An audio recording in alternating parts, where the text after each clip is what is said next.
Welcome to Lavka 5th grade science read alouds for Study Island. Open your Study Island lesson and be ready to listen and follow along. You'll then be ready to open this topic and complete some practice questions. Today's topic is earth materials. Soil can be classified based on texture, color, grain size, and what the soil is made of. The four main soil types are sand, humus, clay, and silt. Sand has the largest grains of any kind of soil. Sand has a gritty texture and water runs through it quickly. Humus contains material from plants and animals that were once living, but humus also contains living things, such as fungi, bacteria, and worms. These living things eat the non-living plant and animal material and break it down into nutrients that plants can use. Humus is dark-colored, soft, and crumbly. Clay soil has the smallest grains of any kind of soil. Their small size makes clay have a sticky texture when it is wet. When clay dries, though, it makes hard clumps. Clay holds water, the best of any soil type. Silt soil feels like powder because the grain size is small. The particles are smaller than sand, but larger than clay. Two processes create soil: weathering and decomposition. Weathering is the process of breakdown of rocks at the Earth's surface by the action of wind, rain, and ice. Water, wind, and ice are also the agents of transportation for rock particles, both in suspension and solution. Deposition is the process of particles falling from suspension or being precipitated from solution to form layers of sediments. The sediments create topsoil. Decomposition is the breakdown of dead materials into carbon dioxide and water. The breakdown of surface debris such as twigs, leaves, and dead animals helps to create fertile topsoil.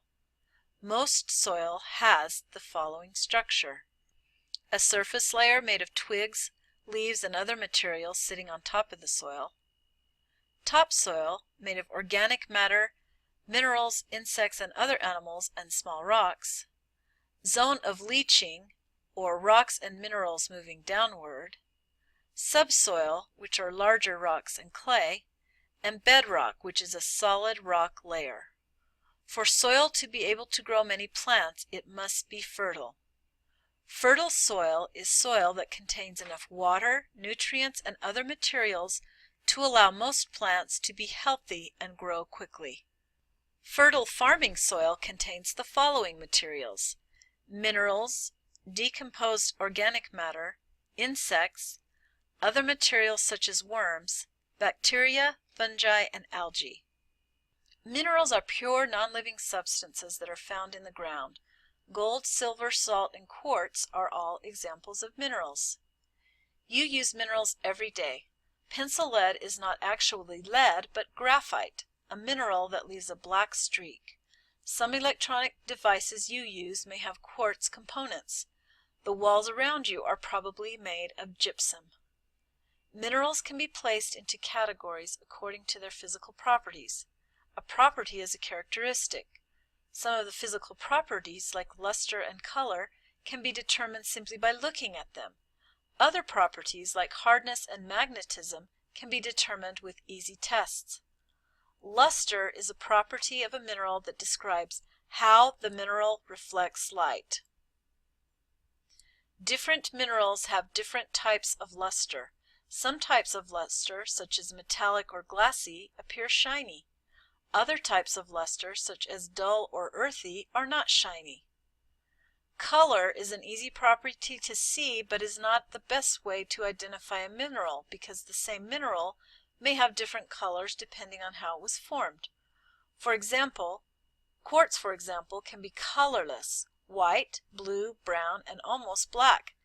A streak test helps geologists determine the true color of a mineral. In a streak test, a mineral is rubbed across a piece of porcelain. This breaks off a tiny piece of the mineral and grinds it into a powder, allowing the mineral's true color to be identified. Hardness tests help identify minerals as soft, like talc, or hard, like diamonds. Like color, the hardness of a mineral varies from one sample to the next, although minerals can be compared to each other using the Mohs scale of hardness. Or you can perform your own simple hardness test. Scratch the mineral with a fingernail, penny, iron nail, or glass slide. A mineral that will show a scratch from your fingernail is softer than a mineral that will only be scratched by a glass slide. Magnetism can be used to help identify minerals. Only a few minerals have strong attractions to magnetic fields. These include magnetite and pyrite.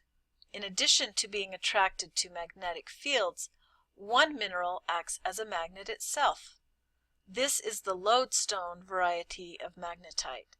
You can identify a mineral as lodestone by checking to see if iron fillings are attracted to it.